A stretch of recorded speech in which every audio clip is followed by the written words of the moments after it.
Hello, everyone, and welcome to Session 9 in our series through the book of Romans. We hope this has been a blessing to you. I remember years ago when I was learning to drive, we lived in Oklahoma, and in the South, so often the temperature would sort of fluctuate between freezing and just warm enough not to be freezing. It was sort of the perfect conditions to create icy and slick roads. And I remember one time I was kind of early years of high school. I was driving. It had been snowing and icy the past couple of days. I was approaching an intersection and I pushed on the brakes to slow down at the intersection, and the car just hit some ice and started skidding right into the middle of the intersection in the way of oncoming traffic. I panicked. I pushed the brakes even harder, but it didn't do anything. I tried to pump the brakes, but it didn't seem to help. And the reality was I was driving on a sheet of ice and I had no control of the car. It was a very scary situation, and I still remember it to this day. Thankfully, the Lord protected me and other cars sort of moved out of the way, and eventually I drifted to a stop and drove away. But have you ever felt that sense in your life that you're out of control? I'm talking about the point in your life where it feels like no matter what you're trying, no matter what you're doing, things are spinning away from you and there's nothing you can do about it. It's one of the worst feelings in the world. You sort of get that pit in your stomach.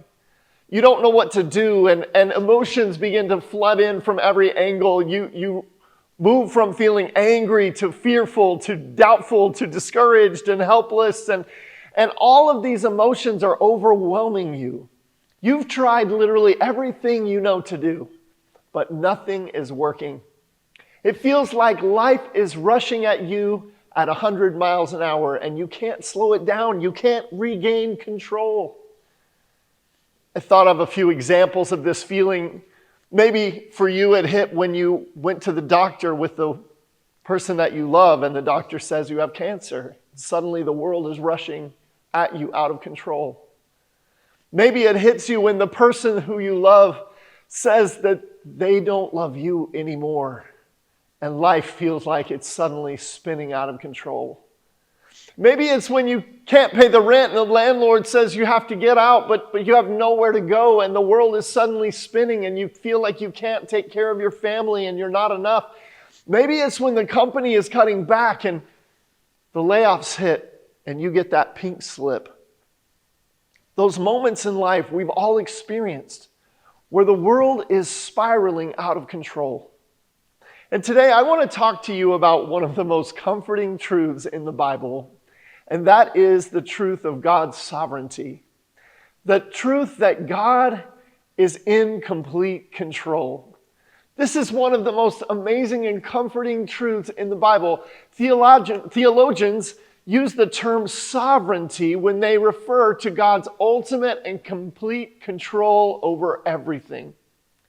Sovereign is an old word that used to mean a word for king, a ruler who sort of sits on the throne, who has the ultimate and final say over everything. And this is the picture of God's sovereignty, this idea that God is seated on a throne, that He's ruling and reigning over all of His creation, that every single detail is under His command.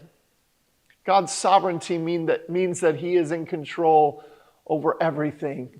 There is nothing in the entire universe that God's sovereignty does not touch. He is Lord over everything. Now, Paul in the book of Romans addresses this issue of God's sovereignty. In this section this week that we want to talk about in Romans 9 through 11, Paul is talking about God's sovereignty, and he makes an argument that God is in complete control over everything. Now, we don't have time to look at the entire 3 chapters of Romans 9 through 11 today, but I want to share a little bit of the context that Paul is talking about as he's writing this. He's been writing this letter to a mostly Gentile audience about the good news of the gospel that is found through faith in Jesus Christ. He starts off the letter with the really bad news that everyone, both the Jews and the Gentiles, we're all lost sinners who were separated from God. And then he shares the good news that we can be justified or declared righteous through our faith in Jesus Christ. Now, you have to remember that for thousands of years, God's plan for salvation had only included one people on the earth, and that was the Jews. God had declared the people of Israel to be his chosen people. But after the death and resurrection of Jesus, suddenly the gospel was opened to all of the Gentiles as well. Everyone was welcomed into God's kingdom. This was a profound change that would have shocked people from Jews and Gentiles alike. Now in Romans chapter 9 through 11, Paul is sort of addressing this underlying question that would have naturally come up in light of all of the teaching he's done about the good news of the gospel. The question that would have come up is, what about Israel? Does God still have a plan for Israel? You see, for thousands of years, God had promised to bless Israel and send a Messiah to save them. God's whole plan revolved around the nation of Israel. But were these promises still valid now that God's program was changing? So here in chapters 9 through 11, Paul talks about God's plan for national Israel. He talks about their past, their present, and ultimately their future. Now, these chapters can be very confusing, and there's a lot to unpack here that we don't have time to get into all those details during our time together today. But Paul basically is explaining that God has every right in his sovereign control over the universe to save the Gentiles and bring them into his kingdom. And God has every right, even in his plan, to, for a season, put his plan on hold to save Israel and bring them to salvation at the appropriate time. Paul says that God's promises and his plan for national Israel are still relevant and they will come to pass. They're rooted in God's faithfulness and his character. So the focus of these chapters is primarily about God's sovereignty over his great plan of salvation, all throughout human history, through the Jews and now including the Gentiles as well. Now, while these verses focus primarily on God's sovereignty, there are some comforting truths here for all of us that I want to focus on as well. I want to read the summary of this entire section, which is found in chapter 11, verses 33 through 36. Follow along with me in your journals or your Bibles as I read. It says, "Oh, the depths of the riches and wisdom and knowledge of God! How unsearchable are his judgments, and how inscrutable his ways. For who has known the mind of the Lord, or who has been his counselor? Who has given him a gift that he might be repaid? For from him, and through him, and to him are all things. To him be the glory forever. Amen." Now here in this amazing and beautiful doxology, this summary of everything Paul has been writing, he's saying that you can't imagine how wise and knowledgeable God really is. He refers to God's wisdom, his ability to arrange his plan so that it results in good for both the Jews and the Gentiles for the glory of God. He refers to God's knowledge that it's demonstrated in God's ability to come up with such a brilliant plan of salvation, this explanation of God's divine creativity and resourcefulness. He refers to God's judgments, that's his decisions that flow from logic that extends beyond our human ability to even begin to comprehend. Paul references the ways of God. These are the practices of God that are so complex that human beings like us cannot begin to discover or unravel them.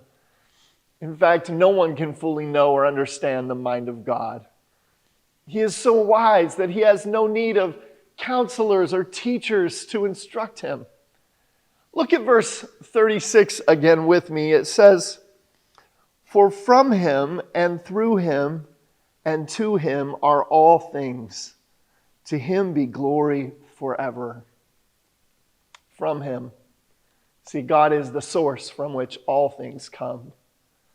through him. He's the means or the agent by which all things are happening to him. He's the goal toward which all things in creation are moving. God is the one who started it all. God's the one who sustains it all, who keeps it all going. And ultimately, God is the one who completes everything. Paul's only summary and conclusion in light of all this is that he deserves all the glory forever and ever. God is sovereign and in control over everything. So what does that mean for us? It means that Jesus is sovereign over everything. Everything in our world that seems to be spinning out of control. We're in a political year this year in America, and at times politics can seem so far out of our control, and yet God is sovereign over politics, politicians, political elections. God is sovereign over global pandemics, over wars, over natural disasters, over anything that is happening in this world. God is in complete control. That is a comforting truth. But can I speak to you for just a moment on a personal level? God is not just in control of this world. He is sovereign over your life. God is sovereign over your health.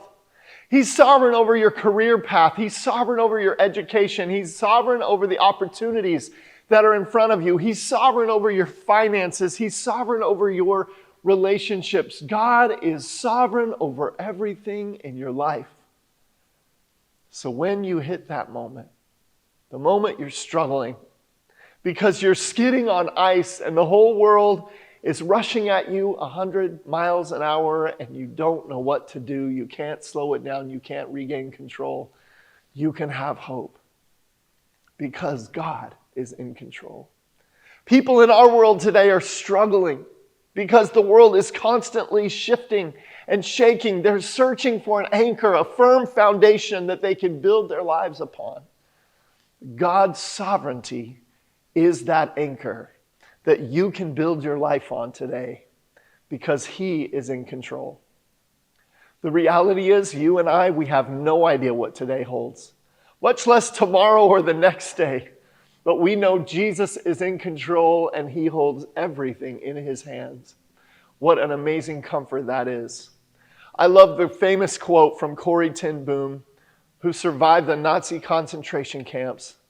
She wrote, "Never be afraid to trust an unknown future to a known God." What a beautiful reminder of God's sovereignty.